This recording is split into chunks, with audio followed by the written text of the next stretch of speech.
Another common belief, marijuana causes lung cancer. In the 1999 study by the Institute of Medicine that was paid for by the United States government, they had to use words like may and should cause cancer. We've been hearing for years them trying to say that it causes lung cancer, and we say, really, that's interesting because you can't even show us one case of cancer being caused by cannabis use alone. You definitely have to do it moderately because it does paralyze the cilia, but if it's not radioactive, you're probably not going to get cancer from it. Smoking can be harmful because of the proper use of smoke. Not as a result of anything in the cannabis plant, but because they're intaking heated plant matter into their lungs. People said, well, you don't know, we haven't been smoking it long enough. Look what happened with cigarettes. We've had about 4 decades, or more than 4 decades of experience. If this was going to show up, it should have shown up by now. Finally, a study came out just in the last month verifying that cannabis smoke does not cause cancer. It's different than nicotine. And the elements in the tobacco smoke do cause cancer, and the elements in the marijuana don't. There's no cases of marijuana-only smokers getting brown lung syndrome. There's no cases of marijuana-only smokers getting emphysema.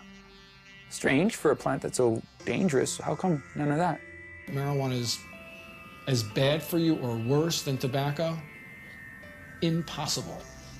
If they had the evidence, they'd be putting emaciated bodies or emphysema, lung cancer, black lungs, they would be parading them throughout the media. They don't have one. Yet people somehow or other think that it might cause the same thing. In fact, if you look at the straight deaths from substances, a different type of picture starts to appear. The #1 killer in the country? It beat out AIDS, heroin, crack, cocaine, alcohol, car accidents, fire, and murder combined. Tobacco. That's a nasty, dirty thing to say, son. A lovely, pure white cigarette causing cancer. It gets me right here. With an average of 430,000 deaths per year, considering it's a #1 killer, it's interesting to know that tobacco receives government subsidies and is grown with radioactive fertilizer.